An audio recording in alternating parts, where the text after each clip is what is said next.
So although we've deployed our Palo Alto, we've set up the basics or the skeleton of our AWS infrastructure with 3 VPCs, we really now need to go ahead and configure fully the firewall.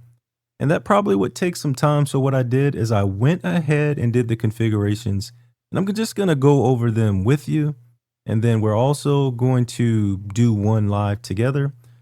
So feel free to fast forward probably about 10 minutes if you don't want to hear this explanation.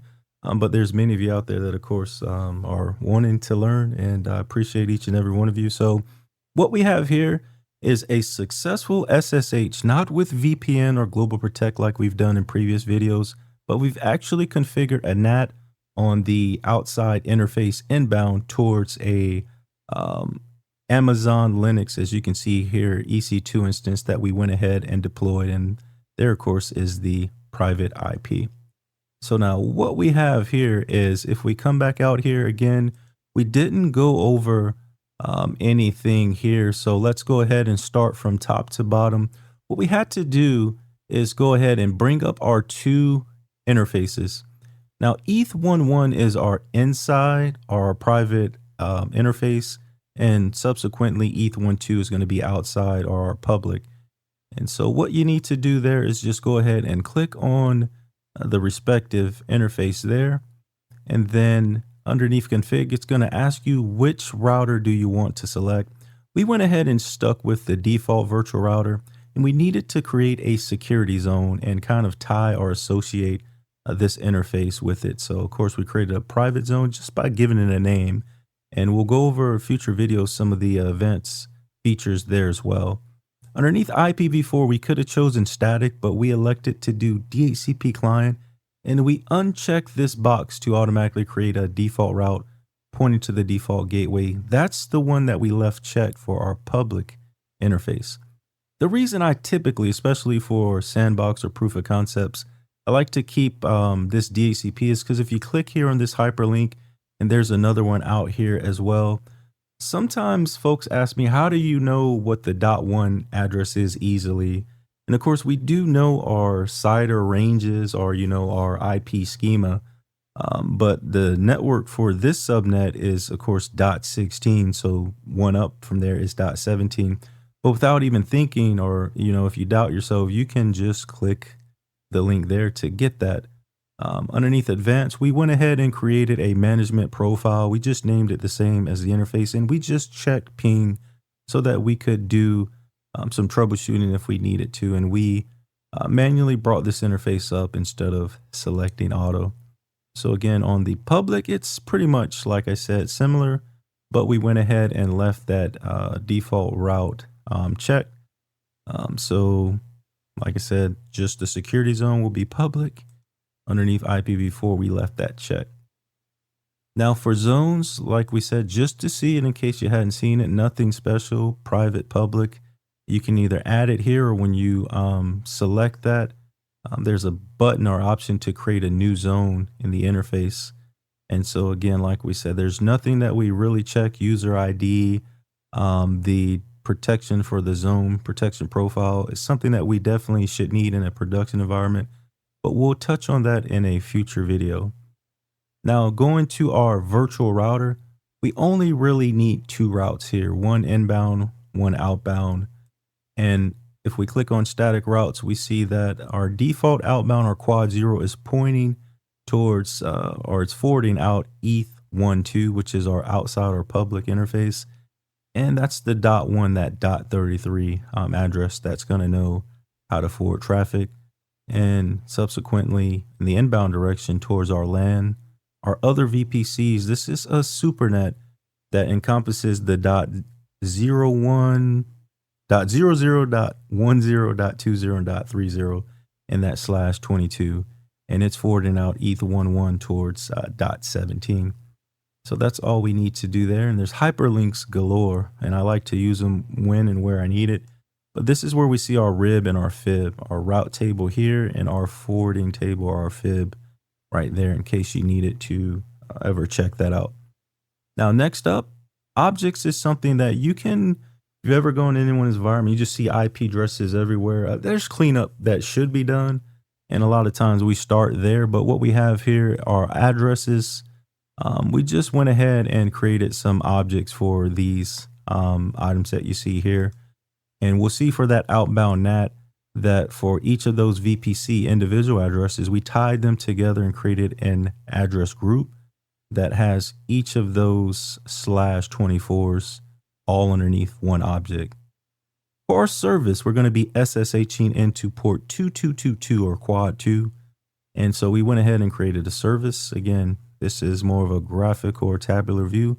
What that looks like is really just give it a name. Most of these will be TCP, and for us, it's going to be the destination port, and we just put a tag. So that's kind of how we're going to do it. We're going to walk through the web, probably use port 8888 to get to our Juice Shop application that we're going to be deploying in the CLI. And then last but not least, in our policies, we have an outbound NAT here that, again, our server needs to reach out to Docker to pull that image and to do some yum updates that we'll do together. And then also, I start with NAT because in the logic or the evaluation of a packet, it's NAT that occurs or happens before a security policy or rule match occurs. So when we're trying to get to this box, we're coming from the public or the untrusted zone, and we're going towards that outside interface of the firewall, public to public. If you name it untrust, outside, whatever, it's all the same. And we're trying to go to the destination address that is the public IP of the firewall. But there's a one-off unique thing about AWS in that it does the translations for you, similar to NAT gateways. So instead of putting that public IP address, we put the private or the .40. If you click here, well, there's an arrow that it's hard to see this one. Whew. But if you click value, it'll give it to you without going in there. .40 is the private, or it's really what associates or ties to that. Like, I'll show you actually in AWS underneath manage IP where that is. But getting back to this, that service 2222, this is again our original packet. This is what we're entering for me in Mobex term, and I'll show you that. And then we need to translate that towards the destination juice box, which is going to be the 1.50. And then the true port is going to be port 22. And that's how we can kind of do multiple. We can use one public IP, just like in the outbound direction with PAT that a lot of folks know about. You can do the same thing in the other direction. You can have a firewall with one public IP, and there's certain use cases where you do need to add more. But for something like this, we can just pick a different service, and we could make our next SSH if we had a second server 2223. So that's the pretty cool thing there. And then going to our security rule again for the outbound traffic, it's going to be our private servers coming in after that's been, of course, natted. And then it's going to need to go out the public interface there. And then for our SSH inbound, likewise, after NAT has been done, we're going to now be on that public interface going towards the server and in the private direction. And then once everything's done there, of course, it knows about the application of SSH. Now, if we get on into AWS, like we noted, let's see, where should we start? We'll go back to instances, but we just have the two Juice Shop. We went ahead and deployed that T3 micro, which is, I think there's a nano, but this is on the small side, but we don't need to do much with it. Again, we will tighten up our security groups there, but we're good to go. And what we were trying to show is that if we actually needed to put a second elastic IP, where we left off in our last video is that we only had the elastic IP for our management interface of our firewall. So if you hit allocate, we won't do it, but if you hit allocate elastic IP, you just simply need to, you don't have to, it's optional, give it a name tag and hit allocate. And this does cost, it used to be free back in the day if you didn't have it tied to anything processing traffic, but now just allocating it, I think there's a charge hourly. But we went ahead and did that, but then we need to associate it, kind of like we were saying, AWS does that translations for you. And the way to do that, if you find your interface, like for us, it would have been this outside interface. Again, we've already done this, but you would pick it, you would hit actions, you would associate the address. There would be an option to pick which elastic IP you want and which network interface or which IP, private IP you want to tie that to. But again, that's all taken care of for us there. And then coming over to the route tables, we'll do another video, and probably I will do a drawing to make this more easily. We had everything local. If I click through, we didn't have these routes towards the transit gateway, etc. Although our concept is more of a hub and spoke, if you want to go from one VPC to another, you have to go through that central, I call it a visible or virtual router, the transit gateway, that will then use those VPC attachments to basically offboard traffic into the appropriate VPC. But we'll again discuss that in another video. But again, let's go ahead and get back into here. And like we said, not to say believe it or not, I guess I could just hover over that. But you can see here that our settings is port 2222 on that public IP address of the firewall. And that's how we were able to use the right NAT and security rule pair, and then to translate that ultimately to port 22 towards this private IP address. So now let's go ahead, without further ado, let's go ahead and update the packages that we have here. Again, we needed that outbound NAT to be able to reach out to the internet, and we'll let this do its thing. We'll hang out here. All right, there we go.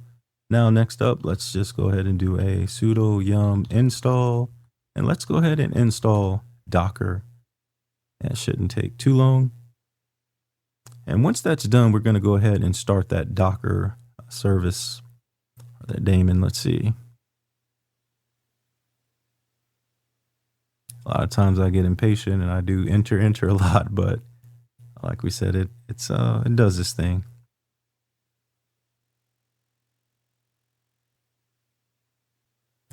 All right. So like we said, let's go ahead and start Docker up. And there we go. And now we need to modify that the permissions of our admin, or really the EC2 user, which wasn't before, so that we can go ahead and pull down that from the Docker registry. And this is what it's called there. Well, maybe. We needed to come in and out, but without restarting to grant those permissions, we'll go ahead and just stay in, and we'll sudo that.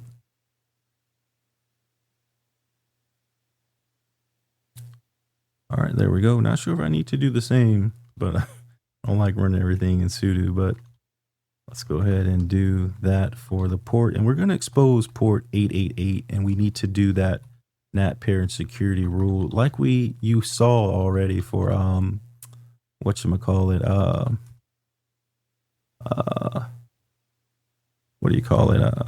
The SSH pad there. All right, let's see.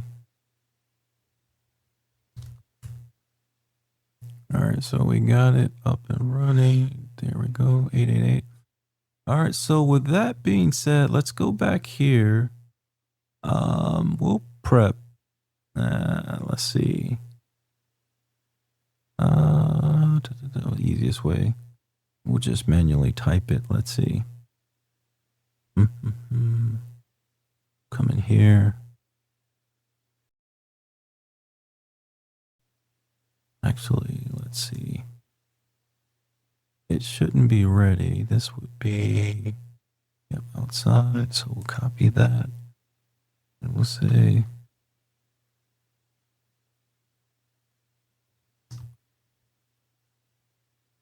all right.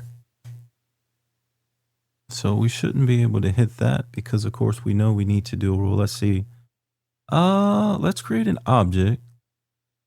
Let's do service. We'll add. We'll do HTTPS 1234. And we'll do 1, 2, 3, 4. We'll call this HTTPS. Okay. All right, we'll go to policies, and for NAT, for the sake of time, appreciate y'all hanging in there with me, especially if you made it this far. Let's clone this rule underneath. We'll get in, we'll rename this. This will be HTTPS 1, 2, 3 inbound Juice Shop, take that tag off. HTTPS, we should already have that tag. All right, so for this, public, still same, private, same, application, this will be SSL. And I like to do web browsing for whatever reason. Let's see. It's all right. And then for service, let's see. Oh, I'm under security. Nah, I was like, it's like that doesn't look right. All right, so well, we're doing it backwards. That should be it. We don't have anything there. We'll go to NAT. I don't know why I thought I was in NAT. All right, so we'll do the same. We'll clone underneath. All right, we'll click here. We'll do back, boom, 1, 2, 3, HTTPS. Take this tag off. HTTPS, select. Original packet, same. This we will pick HTTPS and we'll select 888. Same. And this will be port 3000, I think. I'm pretty sure. All right. So let's go ahead and commit that. And we'll 3000. And I don't know, actually, I don't know if that's port 80 or 443 for Juice Shop. We'll see. And actually, let me think. Doesn't work. What we can prep is, this is kind of a tag, so it's not technically HTTPS, but we need to come here. We added web browsing. So hopefully that works. All right, let's see.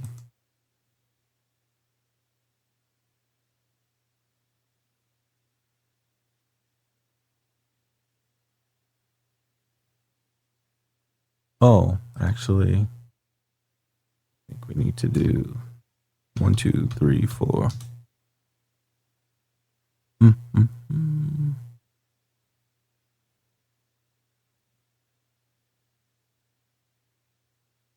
let's see. We didn't not to say prep, but pre-check this. Let's look at our traffic. Troubleshoot live.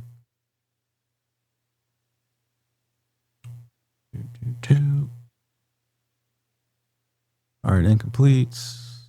TCP reset from server. I think that it's being permitted to Juice Shop. Juice Shop is resetting that. How are we doing? NAT. Let's see. NAT is applied. NAT. All right, let's look at one of these packets. All right, so we got port 3000 NAT. Port 888. Let's see. Port 888. Oh, actually, maybe it needs to come in on 888. Let's see what we got.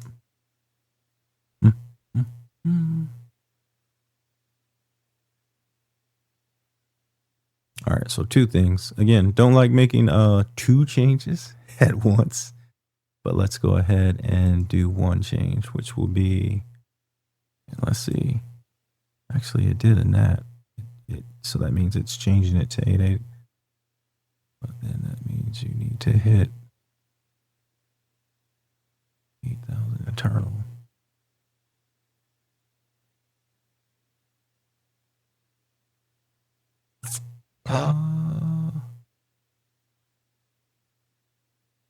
Let's take this off temporarily. And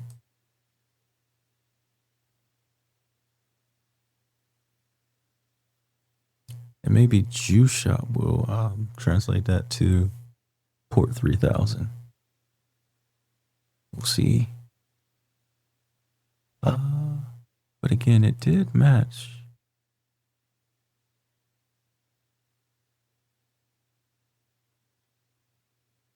And it did permit. But thinking about our error, the server doesn't like something. And what doesn't it like?